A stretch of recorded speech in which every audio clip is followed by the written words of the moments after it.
Baik, berita wilayah diteruskan dengan perkembangan dari negeri di bawah bayu. Kebakaran di Lahad Datu, seorang kanak-kanak rentung. Butirannya bersama Anisya Abdullah. Silakan Anisya. Ya, baik Alif. Seorang kanak-kanak perempuan berumur lingkungan 3 tahun rentung dalam kejadian kebakaran melibatkan 11 buah rumah di kawasan Setinggan, Kampung Sabah Baru Lahad Datu. Dalam kejadian kira-kira pukul 9.30 pagi itu, mangsa dipercayai gagal menyelamatkan diri dari rumah mereka yang turut terbakar.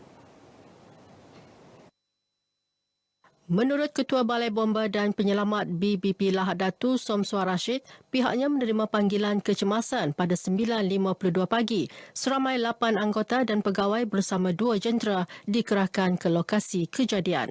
Setibanya di lokasi, pasukan bomba terus membuat pemadaman dengan menggunakan sumber air terbuka, iaitu air daripada laut. Namun begitu, jabatan telah membuat fire break sementara menunggu operasi pemadaman ataupun pancutan air dilakukan. Terdapat 4 buah rumah yang telah kita pecahkan untuk menyekat api daripada merebak. Beliau ditemui pemberita selepas operasi pemadaman ditamatkan. Kira-kira 1.15 tengah hari di lokasi berkenaan. Mayat kanak-kanak rentung yang belum diketahui identiti itu diserahkan kepada pihak polis untuk siasatan lanjut. Punca kebakaran masih dalam proses siasatan. Eastern Sabah Security Command ESCOM terus meningkatkan kawalan keselamatan di kawasan perairan Zon Selamat Timur Sabah S-Zone, terutama menjelang Aidilfitri bagi memastikan tiada pihak mengambil kesempatan melakukan jenayah. Komander ESCOM DCP Hamzah Ahmad kata anggota keselamatan ESCOM akan terus bersiap siaga melakukan tugas pengawasan dan tinjauan keselamatan dengan tumpuan terhadap semua kawasan strategik. Menurut DCP Hamzah, sambutan Aidilfitri tidak akan menjejaskan bilangan anggota yang bertugas di perbatasan bagi mengekang jenayah rentas sempadan, kemasukan pendatang asing tanpa izin, pencerobohan bersenjata maupun aktiviti penyeludupan. Kita telah mengambil kira tentang penugasan dan juga perancangan, terutama sekali bila menjelang hari-hari perayaan, terutamanya hari Aidilfitri yang akan menjelang tiba. Ya, ESCOM telah pun menyusun atur gerak kerja dan juga strategi bagi menghadapi sebarang kemungkinan. Beliau berkata demikian kepada pemberita pada program Ihya Ramadan ESCOM di Dewan Pasukan Polis Marin Lahad Datu. Dalam majlis ini, DCP Hamzah menyampaikan sumbangan duit raya kepada 20 asnaf anak-anak yatim dari Sekolah Agama Rakyat Madrasah Mahabbah Lahad Datu. Pencarum kumpulan wang simpanan pekerja KWSP yang berjaya membuat pengeluaran khas sebanyak RM10,000 disaran mendapatkan nasihat pakar kewangan sekiranya merancang untuk membuat pelaburan semula atau sebagai modal perniagaan. Pada masa sama, duit yang dikeluarkan harus dibelanja secara berhemah dan digunakan untuk tujuan sepatutnya seperti membayar hutang tertunggak atau perbelanjaan untuk persekolahan anak-anak. Jangan malu untuk bertanya kepada orang-orang yang mungkin mempunyai pengalaman ataupun pakar-pakar kewangan ni. Cara-cara untuk kita menggunakan RM10,000 ni. RM10,000 ini boleh hilang sekelip mata dan RM10,000 ni juga boleh di reinvest balik untuk generate extra income lah. Kalau kata ada niat untuk berniaga contohnya. Pembantu Menteri Keuangan 2 Sabah Jasni Hidayah berkata demikian kepada RTM di Kota Kinabalu. Sementara itu, ada antara pencarum yang ditemui tidak membuat pengeluaran namun menyambut baik usaha kerajaan membantu meringankan beban rakyat. Baguslah untuk yang memerlukan kan, manakan sekarang mau dekat rakyat lagi. Untuk kita punya biasa untuk saving kita lah biasa. Kadang kita punya gaji pun tidak cukup kan. Jadi saving itu pentinglah untuk emergency yang akan datang. Mostly memang untuk ada yang pribadi punya lah. Lepas tu ada tunggakan. Memang banyak lah. Saya rasa memang gembira lah. Siapa-siapa pun kan yang hadapi dalam keadaan kita sekarang ni walaupun dalam fasa endemik, memang perlu. Memang saya amat bersyukurlah kerana kerajaan dapat membantu kan dalam keadaan-keadaan yang terdesak begini kan. Ya, pendapat saya ada juga kebaikannya lah untuk membantu ekonomi sekarang ni. Walau macam mana pun Hanya kita harus beringat-ingatlah untuk menggunakan duit yang dikeluarkan daripada akaun masing-masing supaya kita membelanjakan kepada yang betul-betul kita keperluan saja.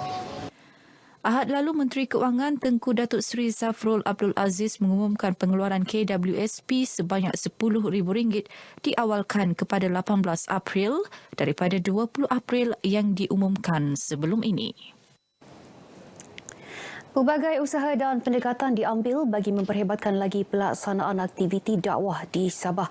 Menteri Tugas-Tugas Khas Datuk Dr. Muhammad Arifin Muhammad Arif berkata, usaha itu termasuklah menjemput tokoh dan penceramah agama dari dalam dan luar negara ke negeri ini.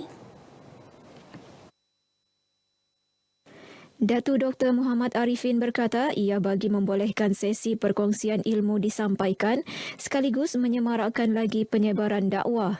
Beliau berucap merasmikan program bicara Al-Quran sempena Istiqbal Nuzul Al-Quran peringkat negeri Sabah 1443 Hijrah di Dewan Saadah Wisma Muiz Kota Kinabalu. Program sehari ini diisi dengan pelbagai acara, antaranya ceramah mengenai hikmah pembacaan Al-Quran dengan pelbagai kiraat yang disampaikan Pengerusi Institut Tahfiz Darul Masri, Taman Seri Gombak, Selangor. Turut disampaikan ceramah bertajuk Mendepani Musibah dengan Akhlak Al-Quran oleh Direktur PT Harakat Usaha Mandiri Travel Haji dan Umrah, Dr. Haji Muhammad Khalik Hasibuan. Masjid bukan sahaja berfungsi sebagai tempat melaksanakan ibadah, malah menjadi wadah untuk mempererat hubungan silaturahim antara penduduk setempat. Membantu Menteri Kewangan Datuk Nizam Abu Bakar Titingan berkata, amalan bertegur sapa secara bersemuka ataupun menerusi telefon pintar menjadi titik permulaan kepada hubungan yang erat dan mesra. Datuk Nizam yang juga ahli Dewan Undangan Negeri Adun Apas berkata, amalan tersebut perlu dipraktikkan dan menjadi ikutan golongan muda agar ia terus kekal sehingga ke generasi seterusnya. Saya berharap agar masyarakat kampung yang berbilang kaum ini dapat menjadikan aktiviti-aktiviti masjid semasa bulan Ramadan ini dapat kembali merapatkan silaturahim. Beliau berkata demikian kepada pemberita RTM selepas menghadiri majlis berbuka puasa di Surau Nurul Hidayah Kampung Blok 31 Tawau. Dalam majlis ini, beliau menyampaikan sumbangan berupa wang tunai kepada EJK Surau dan 20 orang kurang berkemampuan. Sektor korporat, syarikat swasta dan individu berkemampuan diajak melaksanakan tanggungjawab sosial korporat CSR kepada individu dan pertubuhan yang memerlukan. Ia termasuklah kepada Pusat Latihan Orang Buta Sabah di Kompleks Taman Cahaya, Batu 12 Sandakan. Ahli Parlimen Libaran Datuk Zakaria Muhammad Idris berkata, usaha ini bagi membolehkan pusat latihan berkenaan lebih proaktif melaksana aktiviti harian selain membantu meningkatkan dana pengurusan pusat latihan tersebut. Saya menjemput kepada pihak-pihak korporat, orang-orang yang berkemampuan, syarikat-syarikat yang berkemampuan untuk sama-sama kita membantu untuk menghulurkan bantuan kepada penghuni-penghuni di pusat latihan Taman Cahaya di Sungai Medila ini untuk mereka sama-sama kita meraihkan Ramadan, seterusnya juga meraihkan Hari Raya Aidilfitri.